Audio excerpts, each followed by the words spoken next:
today, Marion Hesse, whom I've known for, what, 20 years, maybe? Sometimes, a long time.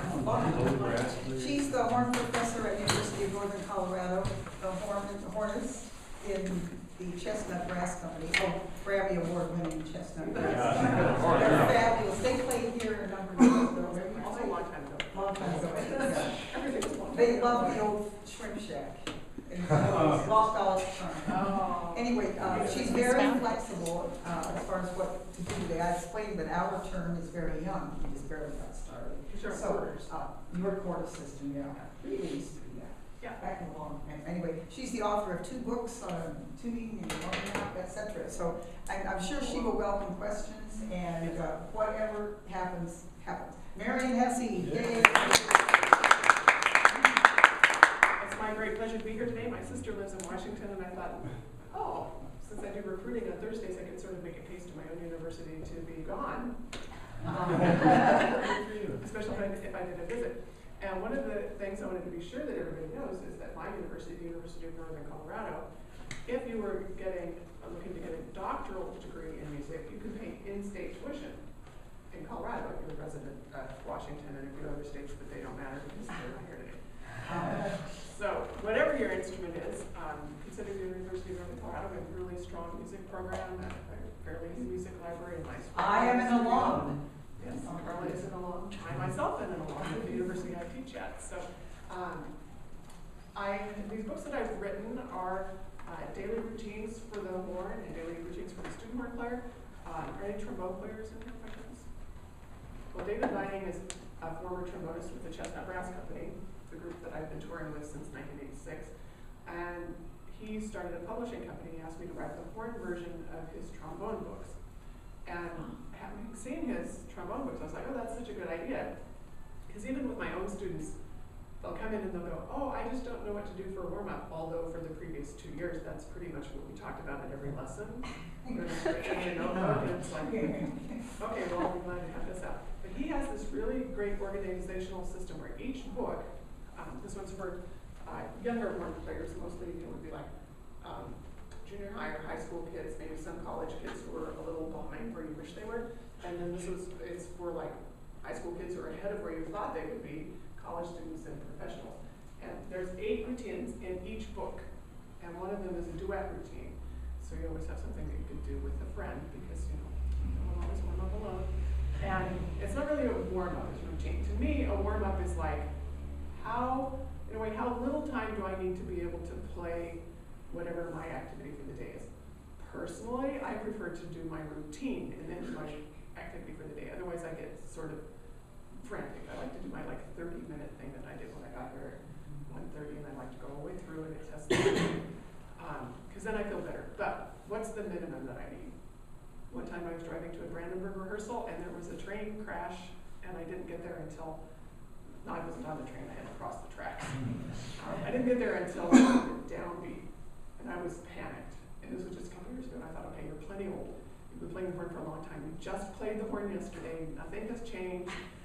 And rehearsal went fine. But that was completely mental attitude to convince myself to not embarrass myself in front of the brand new conductor for the older Bach Festival Orchestra. So apparently I can survive with 0 warm-up, playing a very difficult piece. But I still prefer to do my warm-up every day. In each of the routines, just to make sure I list all of the things in the correct order. There's 7 events per day. So it starts off with kind of a small warm-up, long tones, and a little bit of mouthpiece buzzing.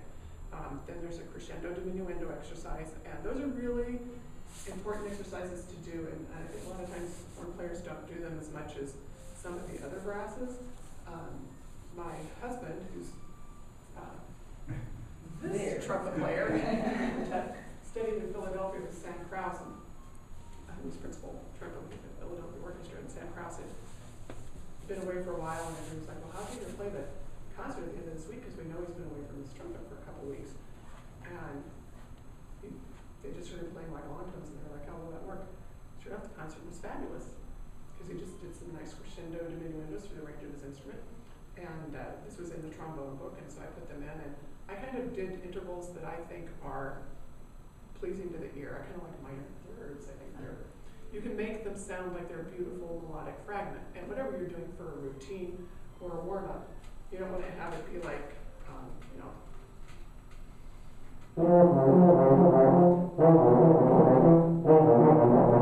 oh great, I'm all warmed up. I just did all of my lip slurs and I took real special care with them. A couple weeks ago, my husband said, you know, I think that if you do your lip flexibilities and you don't use a metronome, you're not getting any of the value out of them, because you're just sort of letting your lips vibrate at whatever speed they want.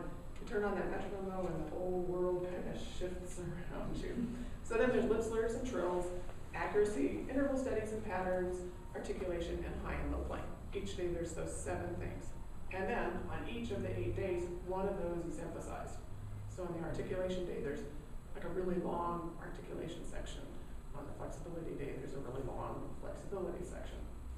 So I thought it was a really good setup, and it was interesting for me to do because I've been very mono-routine for many years. I kind of do the same thing. I pick up stuff from various teachers or players as I go on and on in life. And I have all these things in, and it's, you know, I like what I'm doing. But sometimes it's nice to do one of these because it keeps me from being in such a rut. You know, if you take one word out of routine, you end up with routine. So you want to make sure that you don't do the same thing all the time. So if you guys would get your horns out, because I want to have you play. Those of you who Well, we just want horns for this. Oh, okay. The horn that I have here, in case some of you are wondering, it's quite lovely, don't you think? I don't own it. And I tested driving it. This belongs to Jesse McCormick, the second horn of the Cleveland Orchestra. It's an Engelbert Schmidt triple. Do I really need a triple, the second one of the Cleveland Orchestra? And I think that's what he decided. So he's trying to sell it. The weight is nice. I played a Boston my whole career, so this, there's no Walter's particular. a very nice person. I've played his horn and they could have one, but I have to mortgage my house at this point. Right, well, that's kind of what it's It's like quite 13,000. expensive. 15. He wants 15. Yeah, which is sad, but this is a triple horn, so it's got 2 thumb valves. Oh, we see that there. So when I put down this other thumb valve, it cuts in a smaller length of tubing. So I have my low F horn, my E flat horn, and then a high E flat horn, which is the popular thing that people are getting these days because the high E flat horn is a little broader sound than the high F horn. And at first I was in a little bit of a panic because I thought, well, it's quite possible that I'm too old to learn any new fingering. Even though I play all those bizarre instruments in the quintet, I mean, anybody can play the alto horn. If you know how to play any valved instrument, you can play the alto horn. Right-handed and left-handed, it's no real big deal switching it.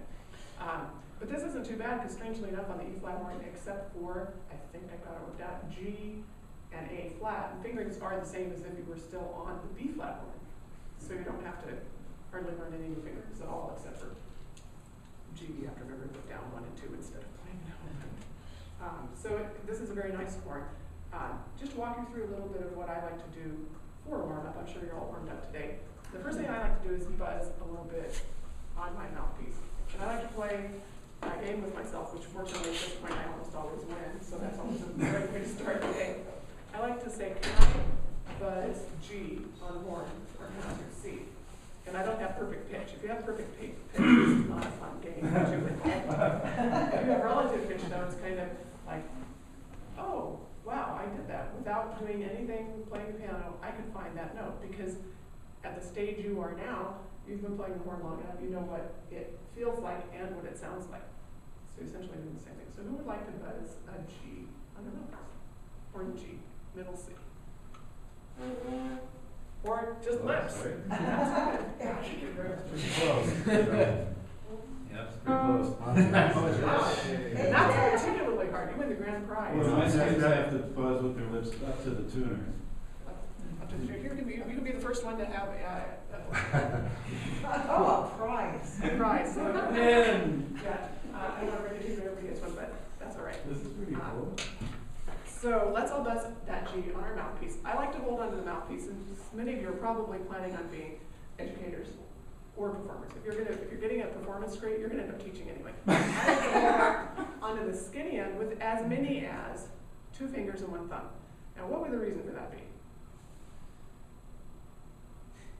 You don't wanna like apply too much pressure? I know that. Because if you do too much pressure, it's gonna go. That, or you can see people's fingers turn like really, really reddish and whitish.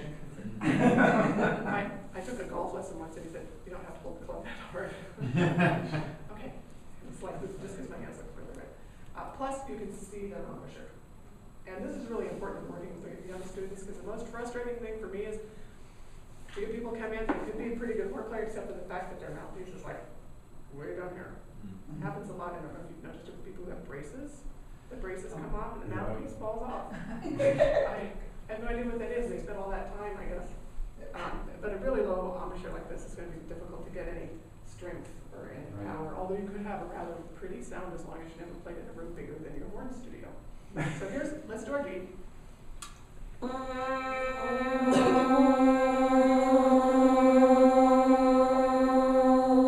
we'll just go up 4 notes and down.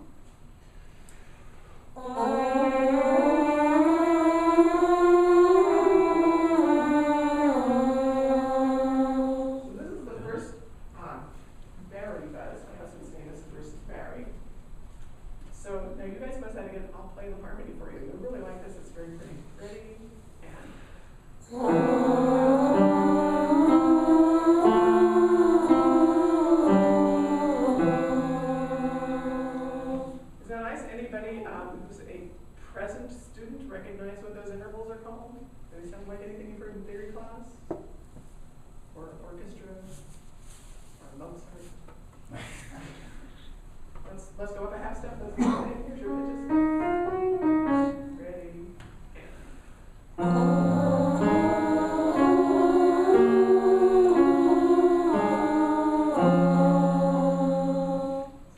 Are you talking about horn fifths? Yes! Oh. Thank you, Ms. Rose. And when do you graduate? I've been held back a few decades. Yeah, look for it. So I figure that's a really good way. You not only get a little bit of class piano practice by doing that in your left hand and then in your right hand, you get a little bit of sort of double transposition because you can either think of both of them in F, or both of them in C, or one each, which is kind of what I do. And we get to practice tuning those intervals. Let's do that up 1 more half step. At this time, crescendo towards the top note. Try to make sure that your corners don't go outwards as you go higher. You don't want to have, if you're looking in the mirror and looking in the mirror is often a good idea.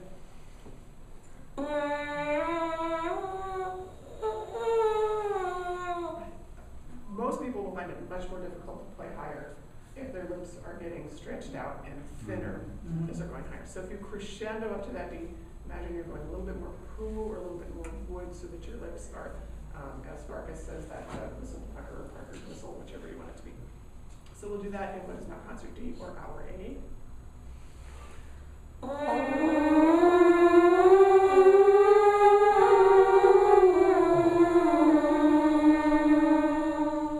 I don't particularly have any non-mouthpiece buzzing in my book, although I know a lot of people who've had really good luck with it. I haven't particularly worked on it with anybody who's really good at it. The only time I tried it was over Christmas break because our trombone player, David Bynum, who asked me to write these books, he was an international prize competition winning trombonist, and he buzzed all the time on his mouthpiece, and I was like, wow, he's so fabulous, and it sounded so great. And a lot of students, Julie Lansman, do a lot of that kind of buzzing, or James Stamp people do a lot of that, and they do have really great sound. The only thing that happened for me, though, even with extreme caution, is I couldn't play for 3 days. I think I stressed the, I think I just stressed the muscles too much. And I was trying to be really careful. So if you do buzz without the mouthpiece, start off with great caution. So after a little bit of buzzing, I like to just play kind of in the low middle register. So we'll just play C, G, C. We're going to try and just think of these being really beautiful, relaxed kind of notes. So middle C, down to G, and back up to middle C. I think your desk arms move They do fairly move. far back. We're back, yeah. But it's still a little tricky. You might have to sit side to side.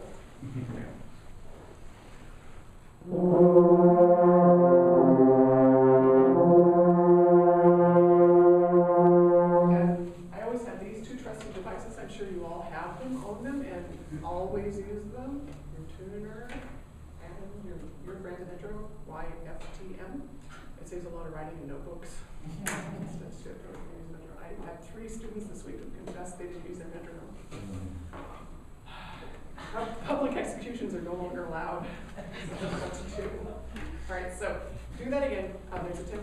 a little bit high, so try to think of things relaxed and into the sound.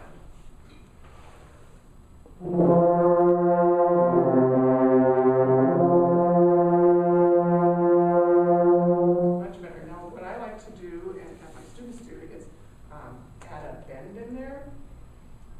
So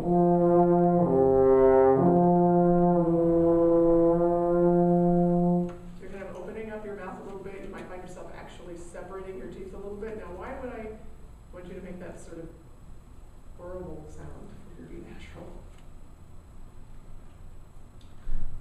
You look like you have an idea, but you're really afraid to say it. I play funny mice a lot. I'll get somebody else. No, why do you do bending? I do bending every day for my imagination. If I'm third. Yeah, if you can bend it down a half step, you've just proven to yourself you do not have to play sharp. We're out of tune. And even though it's much easier to bend in this register, I would find that if your third spacey is sharp, if you bend this note, if you go back to your third spacey, you sort of massaged out the sharper sound from your ear, and you will then end up playing your third spacey more in tune. Surprisingly enough, it works about 80% of the time. So we'll go down a half step, so we'll play B, F sharp, bend down to the B flat, and back up. A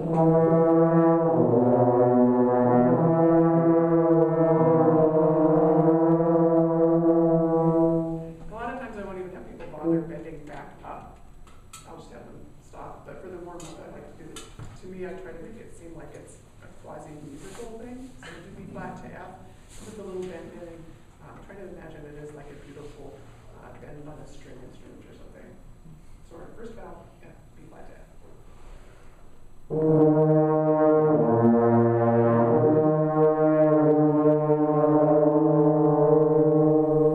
And sometimes I want to do it a little lower, so this time we'll do that same thing, but we'll do the bend and then go down an octave.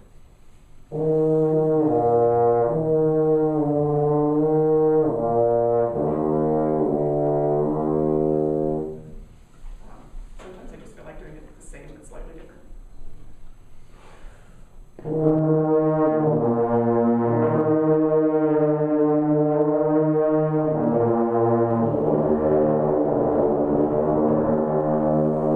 And especially if you, maybe the day before, a lot of your playing was with an orchestra or a band or a group that was really sharp, you might find out you need to do a little bit of this. I doubt that ever happens in Washington State. I'm sure it's perfect here because it's such a beautiful place. I lived here for a year, and it rains a lot here. I lived here for a year, and then I got all rusty, and I got all these spots on my face, and they never went away. But I didn't used to have freckles, so I lived in Seattle. Yeah, it's true. I had just a beautiful clear complexion. So I love Seattle. My sister still lives here. So we would do more of that. Then sometimes I'll go up a bit. A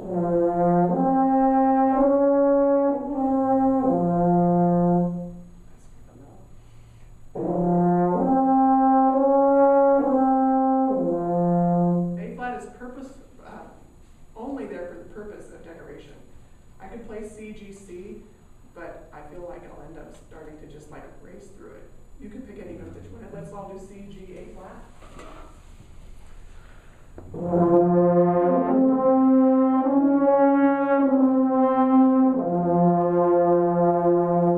Now let's do that same thing, but let's have this happen, and you guys will go to an F sharp instead. We'll stay on our A flat. This will be so beautiful. You're going to be like ecstatic. You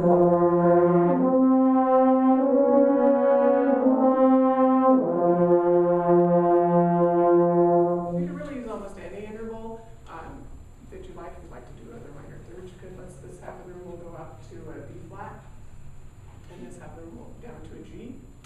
Okay.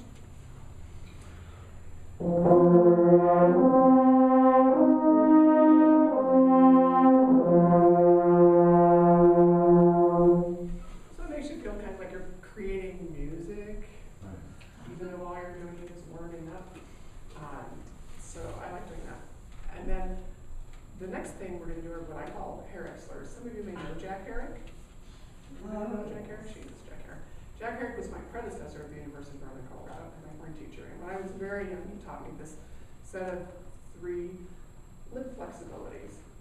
And a lot of times when I go to high schools and such, the students have no idea really what to do for warm-up, because a lot of times the band director doesn't have time to spend with their horn players. I know if you guys are going to be band directors, you of course will spend lots of time with your 16-member horn section, and you ignore the 2-member saxophone section. Yeah, right.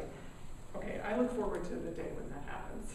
So, this is so that they have something to do. Plus, they can do it as a group, so it sort of makes them feel like they're special, even though there's only 3 or 4 of them as opposed to 16. So the first slur is this one. I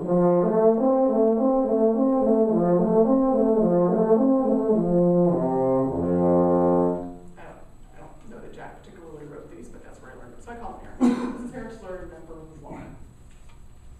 Anybody want to hear it again, or are you ready to play it? You guys thought you were singing along already. Okay, let's go. Let's give it a try.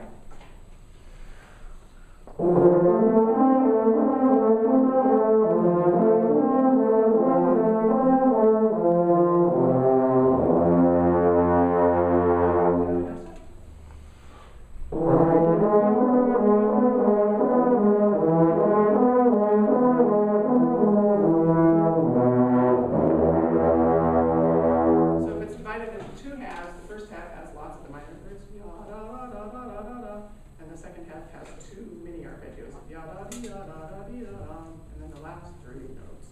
Okay, so B flat.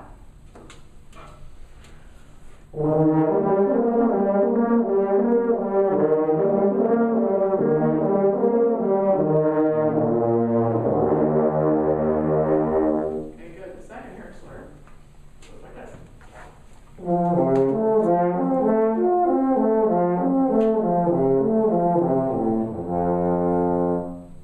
Okay, so in halves, it goes like this. Let's play that much together.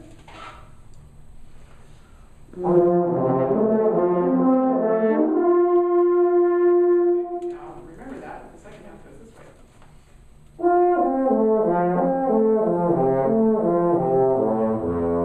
And our second to last note is E, so we'll need to finger that second half.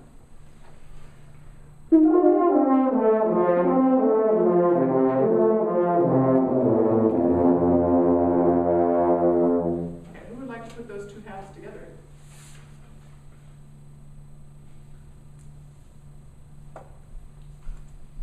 Nobody? Okay, well, all 3 of us. So this one starts off downwards and ends up with sort of a cascade of arpeggios.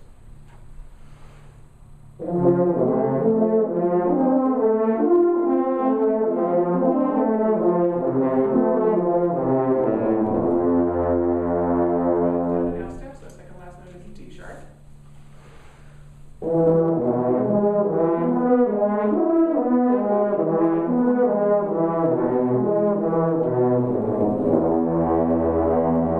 especially like taking this to the high schools because this low registers is, for most people, really not all that difficult to play in, and yet they sometimes never hear of it until the first day of college. But most people will not have a difficult time playing in this register, even if they've never played the notes. They just don't know the low register fingerings, and since they're the exact same fingerings as 2 octaves higher, they actually already know them, they just didn't realize it. So now we'll do B flat, second to last note is D. I'm going to do, if you want to use one of my 3, go right ahead, but that's really not as much fun.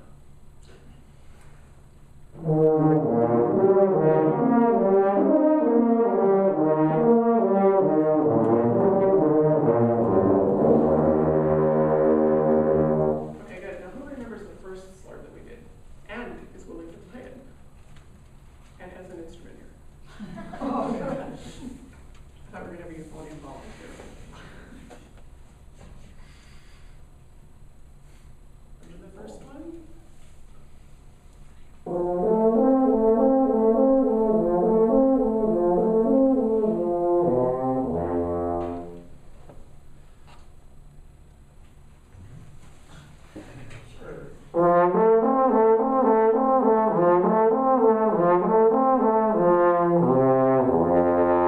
I think that's something. Hey, who remembers the second one, what we just did?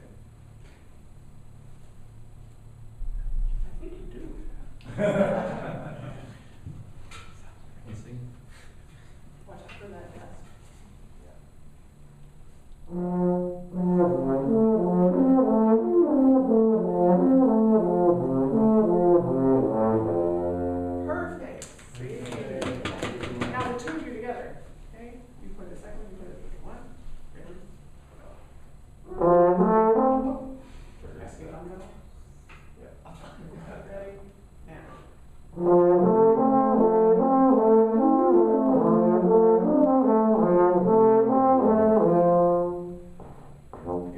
one cascade. Oh, yeah. You had the E cascade to go. One more time. One, ready?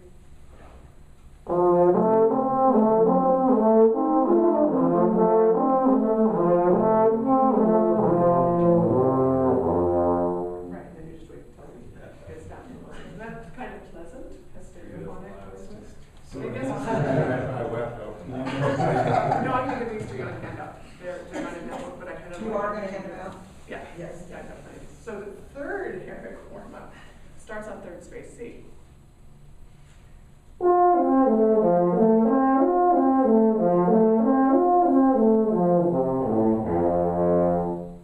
So this is pretty easy, just going down our video, and actually the low C. Do remember to finger the low E when we go up. One, ready?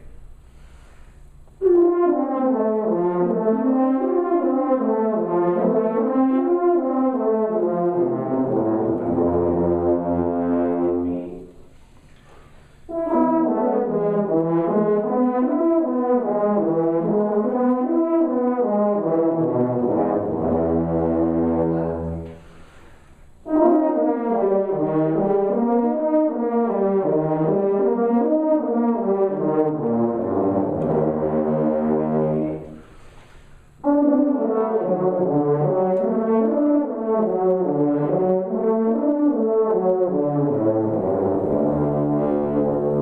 Okay, who remembers the first Herrick slur that's not either of these two? Da-da-dee-da-da-da-da. I'll let you remember it. Play it with me.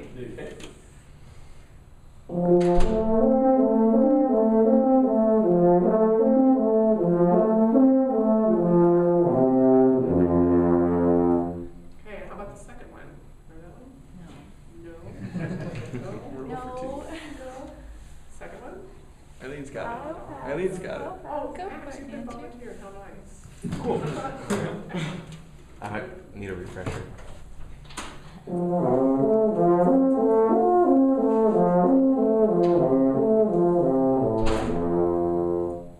Okay. I'll play along with you if you like. Okay. Okay.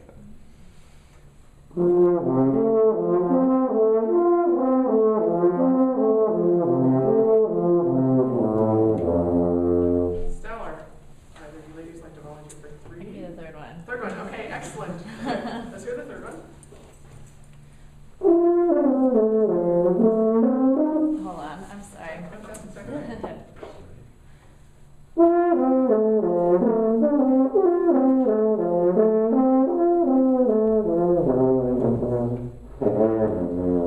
That's it. Okay, now the three of you get that. Imagine. Okay, one, ready, go.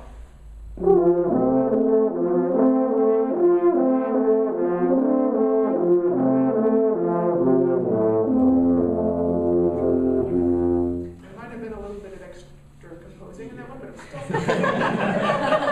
As long as everybody stays open, it's not really like it's a disaster. But timing wise, they should look at a little bit. Now, I had to add a third one, I could do this one because I wanted to have quartets for when I got to high school.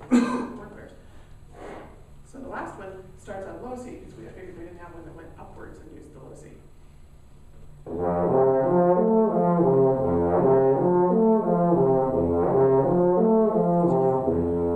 So this is very easy. We just start on low C and go up to E and back down. It might be 3 times, it might be 4 times. Just keep doing it until everybody else is finished.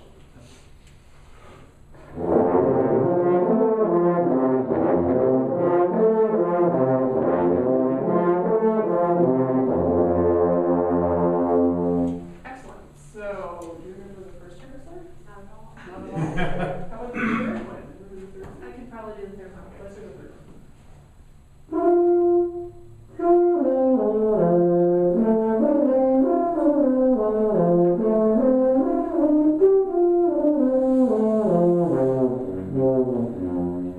If you get audio, if you have it perfect, you just need that E finger in the second to last one.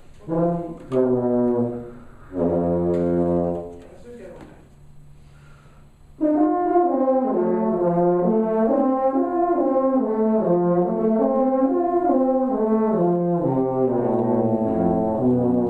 There you go. Okay, that's it. Perfect. Okay, so how about the first one? Remember the first one? Can I get a refresher, please? I should let you call it lifeline. Yes. Okay, that's how it starts.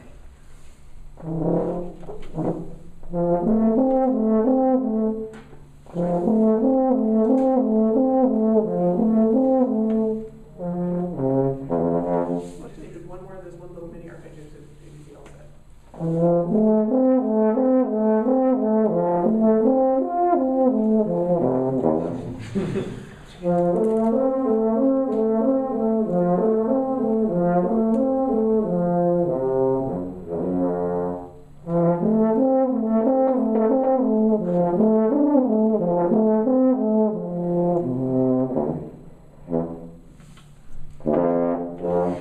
Yeah, that's it. Okay, excellent. The second one? You didn't play the second I one. did not. That's the one that goes Downward. Yeah, that one. Good.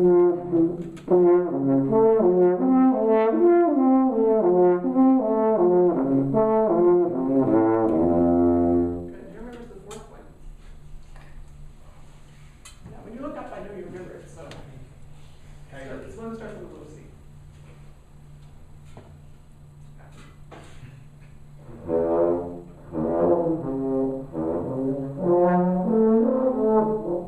Just up to E.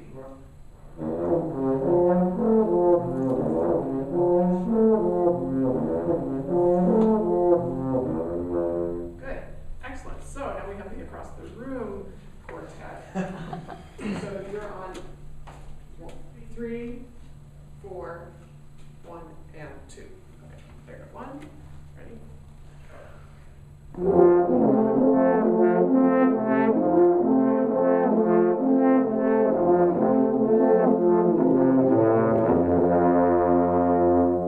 It's very pleasant, isn't that lovely? So that's very nice, and your reward for that is not only do you get a bookmark on the way out, but I have these all around here, and feel free to use these again any way you want to use this as copyright there.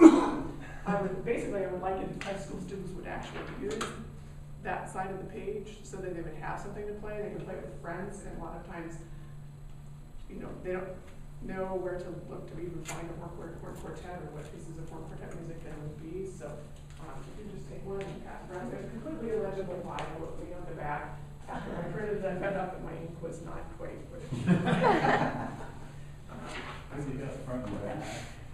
Yes, I did get the back, I'm sure. Can we get the green up fantastic? Still working. Okay, so do have any questions? I want to be sure that you have an opportunity to have questions about further playing, careers in music, Chestnut Brass Company. Well, in case you don't know the Chestnut Brass Company, which you might not, because we haven't been out here for a long time, this is us. And we tour with a collection of 35 historical and modern brass instruments. So we have reproduction metric trumpets and sackbuts and cornetos. I play alto sackbut in F and Kevin's because that was a nice key. And then we have key bugles from like the 1830s to 40s. That's the only time they were used, and then they immediately went obsolete because they invented the balance, which was a better idea. So you can imagine being a modern group touring on instruments that were only popular for 20 years, 100 or 200 years ago. It's a little odd, but they're fun. I play natural horn or quintaclaw. The quintaclaw is like an ophiclide that got left out in the rain and shrunk. So it's a miniature ophiclide. It's only In what key? it's an E flat. And then we play over-the-shoulder instruments from like the Civil War era, and I play just a regular old alto horn during that time. And then we have to play Ewald on instruments that Ewald wrote for, which is 2 cornets, more modern alto horn, tenor horn, which is not euphonium, sorry. Same thing, but less loud when you take it out of the case, and a tuba. And it's really nice. You can play one, obviously. You just would need one that's called a tenor horn instead of euphonium, a little bit smaller horn. And then we play our modern instruments, and for that I just play the plain horn. So it's a really fun job. I've done it for a really long time. We tour all over the country. We used to take our instruments with us under the plane, but after 9/11, when it got to the point where they wanted to investigate all of your trunks, they open up the trunk, they grab the lead pipe of whichever instrument they can see, and they pull it out, and they're like, "Oh, that's not a bomb." And then they shove it back in there. Yeah. It's not a lead pipe anymore. It doesn't really work. We're like, "Oh, how did their instrument get all dented?" Because you can't lock it. So now we ship them FedEx. which works much better, because FedEx doesn't open and examine your packages, and you can lock it, and you can insure it, because the airlines, they might give you $20. Oh, we're really sorry we damaged that flat over-the-shoulder instrument by a maker who's been dead for 140 years. Here's $50. We'll be sure to get you one. I have a question. Yes. Does the articulation figure into any of those warm-ups?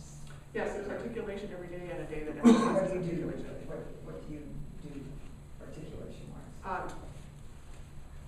That's why I'm just trying to get rid of boredom. Oh, trying to get rid of work. Well, a lot of times I have timed things for like flexibility things that are timed. Yeah. Of course, that actually is this one. I like that one. Like that warm-up thing that we did already, I would add some articulated notes.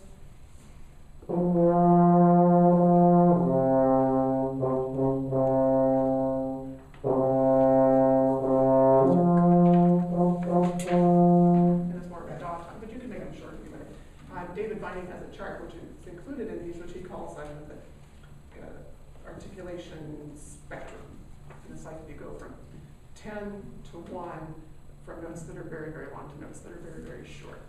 And he encourages you to try to use this every day. So whatever your mini warm-up part is, you can add a little articulation into that. And then on the crescendo diminuendos, let's do one crescendo diminuendo exercise. I like this one because it's my crescendo. So we'll start on B flat. We'll crescendo up to D flat, and then back down to the B flat. So it's sort of longish, I'll just dictate a change.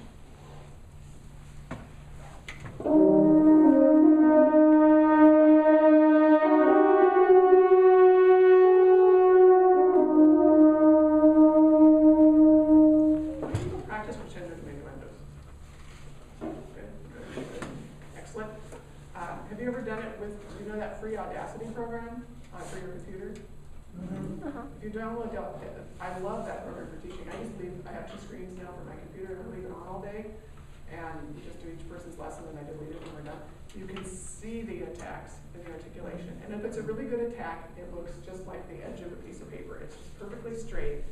And you try to do it with the metronome, like at slow speed, where you're just trying to go. You'll go. And then you'll look at it, and you'll see this little click of the metronome right before your note. And you're like, how did I miss? I'm sitting right here. How could this possibly happen? And how many horn players have been told the horns are behind? Anybody ever heard those words? Yeah, okay.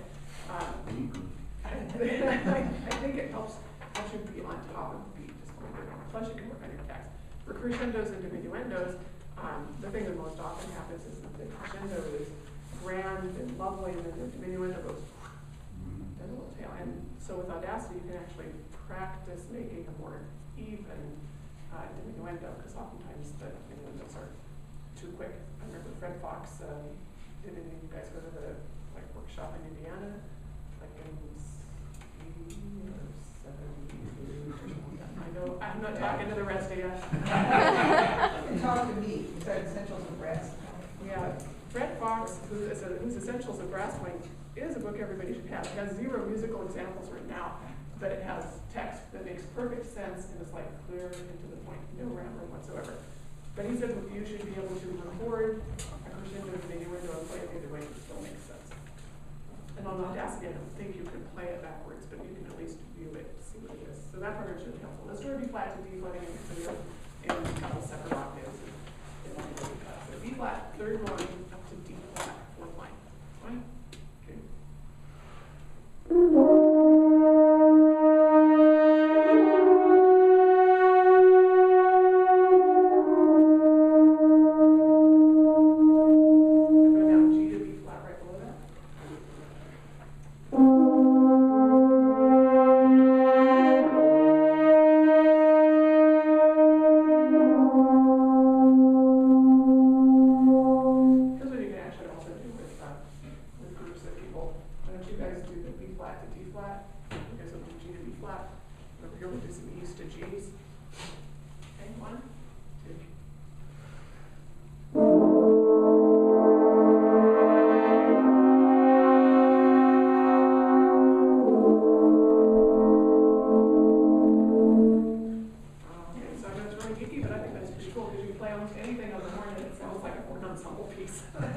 with trombones too, a little bit Yeah. but it does not work with trumpets.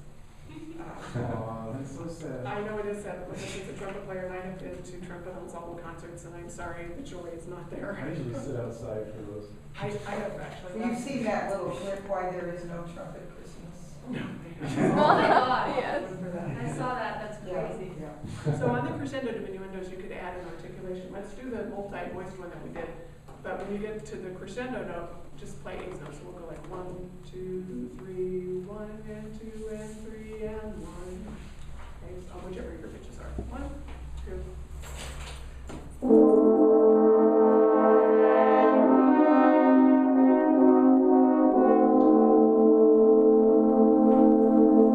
So that's a way where we get a little extra articulation into an exercise that you're already doing. Then you could even take things like similar to the Herrick slur.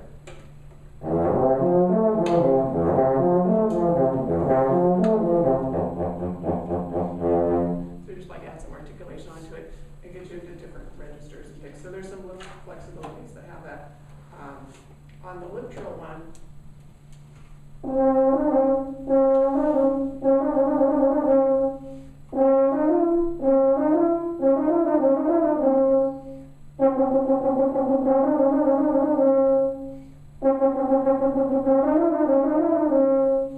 so then you just add some articulation between it. Gives you a little bit of extra articulation. I will say articulation is something we spend a lot of time on the course today. For those of you who are going to be educators, if you can just take all of your brow section aside one day and say, just keep your tongue behind your teeth and don't use very much of it. Because a lot of times it seems like people are coming in and they're going, ta, ta, like the whole organ is moving, you know, it's attached down here somewhere, and then they get too much motion in their chin and they get really tired. And if they're going tha, tha, tha a lot or thoo, thoo, thoo a lot, Killing the buzz. that's really, really hard to break that habit if they've been doing it all through high school. Has anybody had that problem and stopped it before? Yeah, it's difficult. It does. It takes a lot of time because you end up playing like whole notes for about 6 months, right? Because I played that one note without doing it. There's actually a couple fun slurs that have alternated between just open notes on the F horn and B flat horn.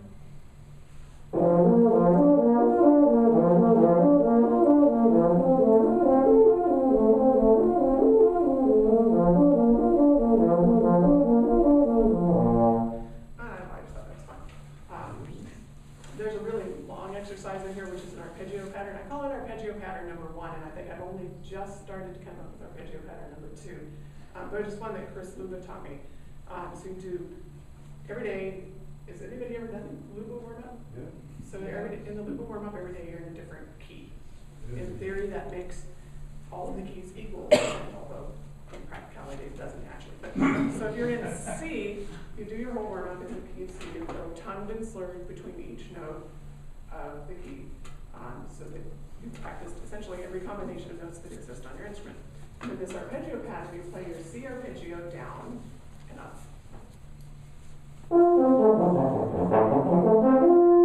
Then you go up a step. And then you add the 7. Change it to a 6. And then make it fully diminished.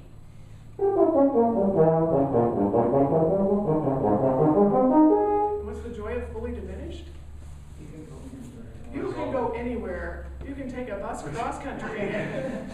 So you can, and then you just alternate whichever key you want. Then you play, like I went to E flat, so then you play the E flat arpeggio down, and then you play the E flat dominant 7th arpeggio down, and then you play the added 6th. And I'm sure these all have real theory names, but I never learned them. So there's a version of that in here, and that's kind of fun. Then there's tonguing, single tonguing and double tonguing exercises in compound meters. And this is just on the potty articulation day. And I like to have people practice their single and double tonguing. If anyone, I'll talk my doctoral student into making his doctoral dissertation on a sort of a beginning horn double tonguing book. Because I always send people to the Harvard book, but it's like this thick and they get all worn out. There's zero. We only need 6 pages, because we don't have to double time like trumpet players. You know, if you want to, go ahead, make that your strong point. But, if you can single time, even reasonably rapidly, you can play everything except pictures in an exhibition. And we will have to double time for that, but in reality, you can get by without a whole lot of double timing. But it's good to know how to do it, and it's good to just practice this flow and not different little things. So John Erickson's book, Ultimate Horn Technique, has a nice little selection of. I do not have that, I should get that. It amounts to maybe 5 pages total throughout the Yeah, book. so I think that's really all you Yeah. do. So I just have people practice. So single time so you can hear what it's supposed to sound like. And I'm not a super proficient double toner, so you'll be able to tell I'm double toning. So you just do it single time and then do it double time on simple things like repeated notes. And don't go fast at first. And so the book just shows you tall between simple timing and double timing. And of course, anything in here you can feel free to transpose the maiden key you want. If you're gonna have to transpose sometime, you might as well start now. Then there's just a few other things of that nature. Yeah, there are some people that have to leave for orchestra. There's orchestra at 3. Does anybody have any questions? Yes. Or requests? Are you going to stand your horn and after beef or? When I first started thinking about getting a triple horn to try, I went downstairs and I took my Veraphone discount, which used to belong to Jim Weaver. Oh. Yeah, a long time ago, Chris Lucas said, Jim Weaver's got a descant horn for sale.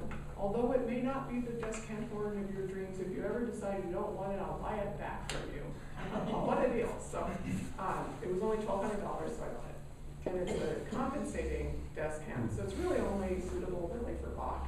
But since that's the only thing I ever played it on, it's worked out fine. I've played Bach a lot. I played first horn on Bach Brandenburg Concerto No. 1 a lot more than any second horn player has a right to, because I was myself a full horn player. But that horn just made it really easy. So I just switched it about a month ago, so I could practice just playing B flat horn without my thumb down. And it actually only took about a week to get used to it. It would take, another 3 or 4 years, but it was okay.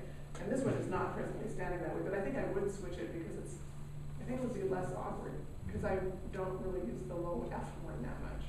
I do spend a lot of time on the B flat horn, and it wouldn't be hard to switch that, I don't think, so that would probably be the, if I buy this horn, and I have to wait a week, so I'll have to decide.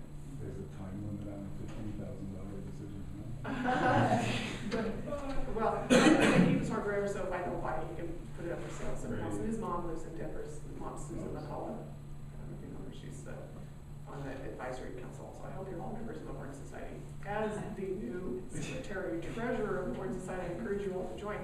Lots of swell information, even if you just go to the website and check it out. Every day you can just see who the bio of the day is, and that's actually pretty interesting. It just pops right up when you go to the homepage. You can apply for funds for commissioning. Any of you can.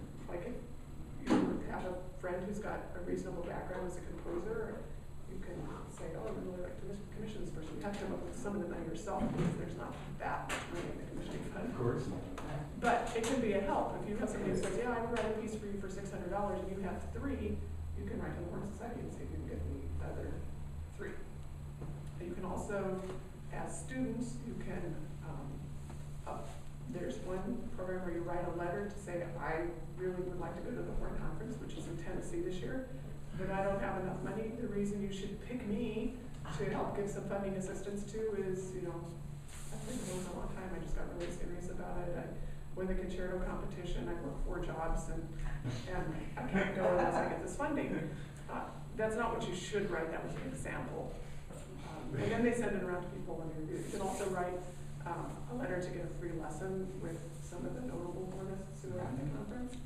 And those are better if you're a member, if you're going to try and do that kind of. And it's not really very expensive. Plus, if you think of it this way, what is happening in the world of music publishing, both for printed music and listening music? The business is falling apart because people copy recordings, but that money is needed to keep the recording companies in business so people can put them out. And for commissioning, if people aren't commissioned, you will have no music to play that's new in your future life. And the Horn Society supports those kind of things. So even though it may cost you, I think if you join as a group, which only takes like 3 people, and you can live all across this part of Washington, I think it might be as little as $30 a year. You are in a sense supporting the instrument that you love and believe in terms of commissioning. The conferences don't happen by magic.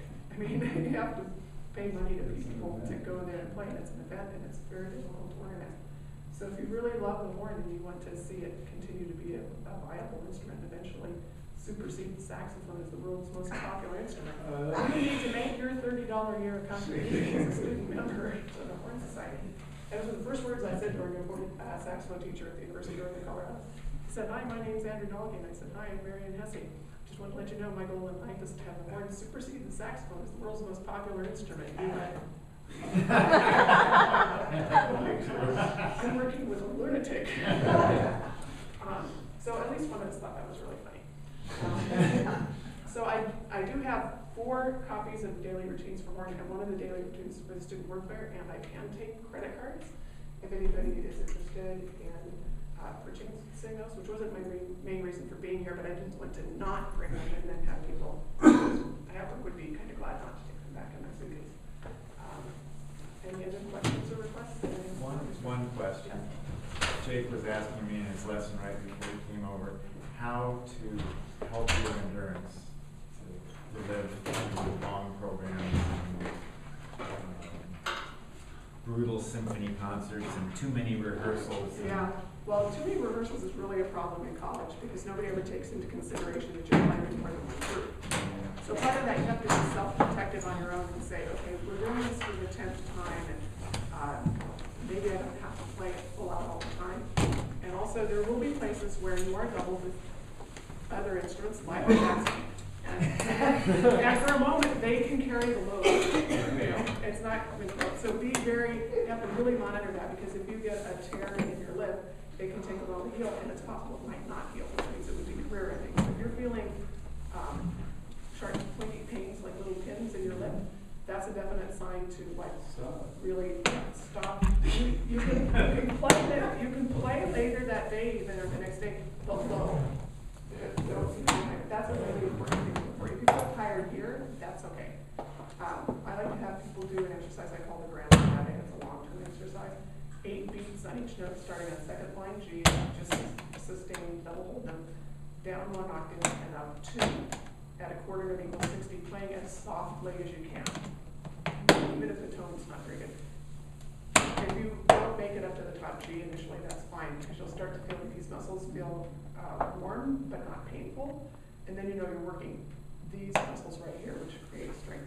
We just did Sleeping Beauty ballet, which we did only about 2/3 of, and it was a full 2.5 hours. The whole ballet, I think, takes 4.5 hours, but they haven't done 4.5-hour ballets, and they only did that in Russia. Turn it way down to 3. Yeah, way down to 3. So you're playing constantly all the time. One of the things you have to do to build endurance is you do have to play constantly. You can't take Friday off and then do just your warm-up on Saturday and then think that on Sunday you'll be strong. So you have to have a continuous amount of playing at a volume. Like this would be a nice room to practice in. If your practice rooms are like most practice rooms, you can't play loudly enough for long enough and still emerge sane to actually work on building strength and endurance. But long tones can help, and the going down 1 octave and up to 2, that takes about 4 minutes, and I usually do that at the end of a practice session, so then I can recover and good. It's like running or anything else. You'll build up a little bit of that lactic acid, but you have to train your body to delete it and get rid of it. But it's a building process. Like when you're teaching, oftentimes you don't have nearly as much time to practice as you would like, and then you find out that, oh no, you're not playing 4th on Sleeping Beauty, you're playing 1st on Sleeping Beauty. Oh, that would have been really handy to know like 3 weeks ago instead of 10 days before. So then it's like, okay, I have to really be sure that I go and I like to play like Gallet etudes. Steve Moulter from the Kansas City Symphony, what he used to always do is he would take his Coprac book, he would just go and play for DJ too. I like to turn my metronome on 100, and that's either my quarter note or my eighth, you know, for how hard it is, you know, my triplet. I just play all the way through it with repeats. And so, so you might say, okay, well, I skipped number one because I sort of hate that one. It's really hard. Number two is not so bad. Usually I'll start in the back and go the other way. Dun, dun, dun, dun, dun, dun, dun, dun, dun. And if I get a little tired, I go into E flat. If I get a little more tired, I go into C. If I'm getting really tired, I go into B flat, and then when I'm exhausted, I play it down an octave, which of course I can do for pretty much the rest of the day.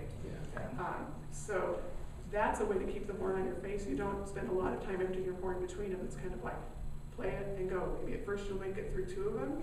I know I have students, I was doing this with last week, and I was saying, well, try this, and we made it through a half of one. Okay, fine. Your next goal would be to make it all the way through it.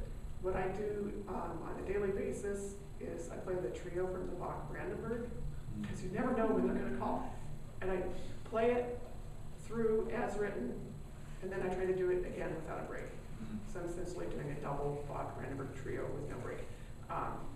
And where I play it until I start missing so many high C's is just patently ridiculous. But most days I can make that and not miss more than one or two high C's on the last time.